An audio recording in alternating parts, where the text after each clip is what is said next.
ವೀಕ್ಷಕರೆಲ್ಲರಿಗೂ ಸಾಪ್ತಾಹಿಕ ಭವಿಷ್ಯವಾಣಿ ವಿಶೇಷ ಕಾರ್ಯಕ್ರಮಕ್ಕೆ ಸ್ವಾಗತ. ಸ್ನೇಹಿತರೆ, ಏಪ್ರಿಲ್ ತಿಂಗಳ ಈ ವಾರದ ಆರಂಭದಲ್ಲಿ ಮೀನ ರಾಶಿಯಲ್ಲಿ ಶುಕ್ರಾದಿತ್ಯ ರಾಜಯೋಗವು ನಿರ್ಮಾಣಗೊಳ್ಳುವುದು. ಜೊತೆಗೆ ಸೂರ್ಯ, ಬುಧ, ಮಂಗಳ ಮತ್ತು ಶನಿ ಗ್ರಹಗಳ ಸಂಯೋಗವು ಮೀನ ರಾಶಿಯಲ್ಲಿ ರೂಪುಗೊಳ್ಳಲಿದೆ. ಈ ವಾರದ ಮಧ್ಯದಲ್ಲಿ ಸೂರ್ಯನು ಮೇಷರಾಶಿಯಲ್ಲಿ ಉನ್ನತ ಸ್ಥಾನದಲ್ಲಿ ಚಲಿಸುವನು ಮತ್ತು ಶುಕ್ರನೊಂದಿಗೆ ಸೇರಿ ಶುಕ್ರಾದಿತ್ಯ ಯೋಗದ ನಿರ್ಮಾಣವಾಗುವುದು.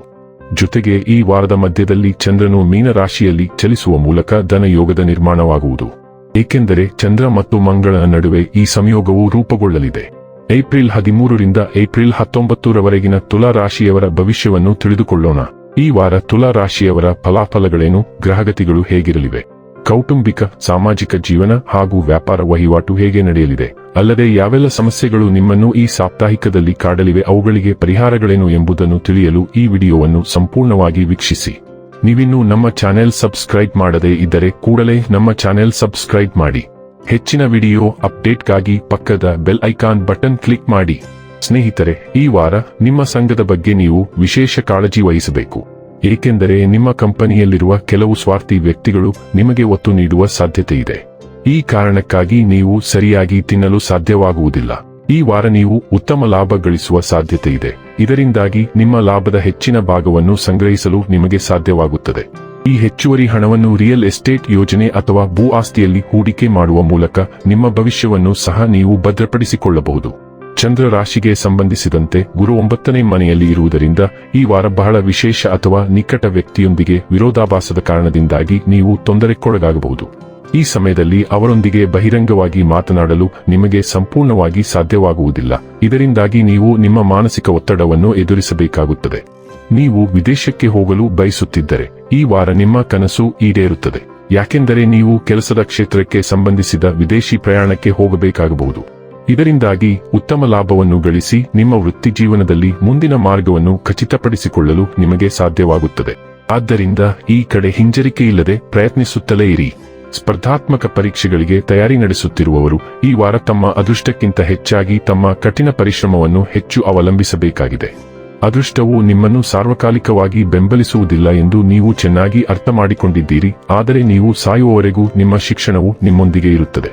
ಆದ್ದರಿಂದ ಕೇವಲ ಅದೃಷ್ಟದ ಮೇಲೆ ಕುಳಿತುಕೊಳ್ಳುವ ಮೂಲಕ ಸಮಯ ವ್ಯರ್ಥ ಮಾಡುವುದಕ್ಕಿಂತ ಹೆಚ್ಚಿನದನ್ನು ನೀವು ಮಾಡಲು ಸಾಧ್ಯವಿಲ್ಲ. ಅಂತಹ ಪರಿಸ್ಥಿತಿಯಲ್ಲಿ ಕಳೆದದ್ದನ್ನು ಮರೆತು ಬಿಡಿ. ಇಂದಿನಿಂದಲೇ ನಿಮ್ಮ ಕಠಿಣ ಪರಿಶ್ರಮವನ್ನು ವೇಗಗೊಳಿಸಿ ಮುಂದುವರಿಯಿರಿ.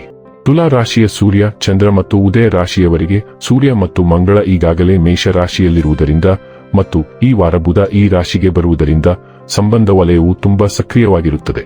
ಸಂಬಂಧದಿಂದ ನಿಮಗೆ ಬೇಕಾದುದನ್ನು ಸ್ಪಷ್ಟಪಡಿಸಲು ನೀವು ನೇರ ಸಂಭಾಷಣೆಯಲ್ಲಿ ತೊಡಗುತ್ತೀರಿ ಮತ್ತು ಅದು ವೈಯಕ್ತಿಕ ಅಥವಾ ವೃತ್ತಿಪರವಾಗಿರಬಹುದು.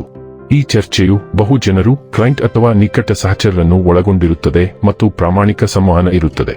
ಹೊಸ ವ್ಯವಹಾರ ಉಪಕ್ರಮಗಳು ಸಾಧ್ಯ, ಆದರೆ ನೀವು ನಿಯಮಗಳು ಮತ್ತು ಷರತ್ತುಗಳನ್ನು ಸ್ಪಷ್ಟವಾಗಿ ಓದಿದ್ದೀರಿ ಎಂದು ಖಚಿತಪಡಿಸಿಕೊಳ್ಳಿ.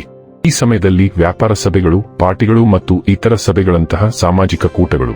ಸೂರ್ಯ, ಮಂಗಳ ಮತ್ತು ಬುಧ ಆಕ್ರಮಣಕಾರಿ ಗ್ರಹಗಳಾಗಿರುವುದರಿಂದ ಸಂಗಾತಿಯೊಂದಿಗೆ ವಾದಗಳಿಗೆ ಅವಕಾಶಗಳಿವೆ. ಶುಕ್ರನ ಸಂಚಾರವು ವೃಷಭ ರಾಶಿಯ ಮೂಲಕ ಪ್ರಗತಿಯಲ್ಲಿದೆ ಮತ್ತು ಶುಕ್ರನು 8ನೇ ಮನೆಯಲ್ಲಿ ಚಲಿಸುತ್ತಿರುವುದರಿಂದ ಅದು ಹಣಕಾಸಿನ ವಿಷಯಗಳಲ್ಲಿ ಸ್ಪಷ್ಟವಾದ ಬೆಳವಣಿಗೆಗಳನ್ನು ತರುತ್ತದೆ. ಶುಕ್ರನು ನೈಸರ್ಗಿಕವಾಗಿ ಲಾಭದಾಯಕನಾಗಿರುವುದರಿಂದ ನಿಮಗೆ ಆರ್ಥಿಕ ಬೆಂಬಲ ಸಿಗುತ್ತದೆ. ಆದ್ದರಿಂದ ನೀವು ಹಣಕಾಸಿನ ವಿಷಯಗಳ ಬಗ್ಗೆ ಉತ್ತಮ ಭಾವನೆ ಹೊಂದುತ್ತೀರಿ. ನೀವು ಪಾವತಿಯನ್ನು ಇತ್ಯರ್ಥಪಡಿಸುತ್ತೀರಿ ಅಥವಾ ಅನುಕೂಲಕರ ಆರ್ಥಿಕ ಒಪ್ಪಂದವನ್ನು ಪಡೆಯುತ್ತೀರಿ ಅಥವಾ ನಿಮ್ಮ ಸಂಗಾತಿ ನಿಮ್ಮ ಹಣಕಾಸಿನ ವಹಿವಾಟುಗಳನ್ನು ಬೆಂಬಲಿಸುತ್ತಾರೆ. ಆದಾಗ್ಯೂ ಹಠಾತ್ ವೆಚ್ಚಗಳಿಗೆ ಅವಕಾಶಗಳಿವೆ, ಆದ್ದರಿಂದ ನೀವು ಅದಕ್ಕೆ ಸಿದ್ಧರಾಗಿರಬೇಕು. ನಿಮ್ಮ ಸಾಲಗಳು, ತೆರಿಗೆ, ಪಿಎಫ್ ಮತ್ತು ವಿಮಾ ಸಂಬಂಧಿತ ಯೋಜನೆಗಳನ್ನು ಸಹ ನೀವು ಪುನರ್ರಚಿಸುತ್ತೀರಿ. ವಾರದ ಮಧ್ಯಭಾಗದಲ್ಲಿ ಮಂಗಳ ಗ್ರಹವು ಪ್ಲೂಟೋಗೆ ಅನುಕೂಲಕರ ಅಂಶವನ್ನು ಹೊಂದಿರುತ್ತದೆ. ಆದ್ದರಿಂದ ಸೃಜನಶೀಲ ಚಟುವಟಿಕೆಗಳು ಹೆಚ್ಚಿರುತ್ತವೆ. ಆದ್ದರಿಂದ ಸ್ವಂತ ಉದ್ಯಮಗಳ ಬಗ್ಗೆ ನಿರ್ಧಾರ ತೆಗೆದುಕೊಳ್ಳಬೇಕಾಗುತ್ತದೆ.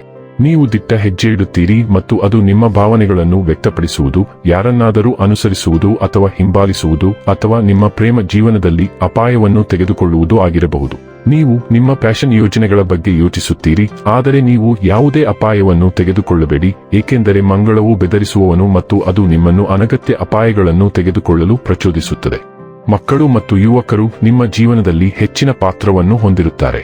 ಇನ್ನು ಕೊನೆಯದಾಗಿ ಮಾಡಿಕೊಳ್ಳಬೇಕಾದ ಉಪಾಯಗಳ ಕುರಿತು ನೋಡುವುದಾದರೆ, ಓಂ ಭಾರ್ಗವಾಯ ನಮಃ ಎಂದು ಪ್ರತಿದಿನ 33 ಬಾರಿ ಪಠಿಸಿ.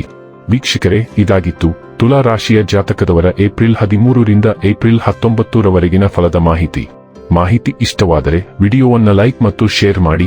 ಹಾಗೆ ಚಾನೆಲ್ ಸಬ್ಸ್ಕ್ರೈಬ್ ಮಾಡುವುದರ ಜೊತೆಗೆ ನಿರಂತರ ವಿಡಿಯೋ ಅಪ್ಡೇಟ್ಸ್ಗಳಿಗಾಗಿ ಪಕ್ಕದ ಬೆಲ್ ಐಕಾನ್ ಕ್ಲಿಕ್ ಮಾಡಿ.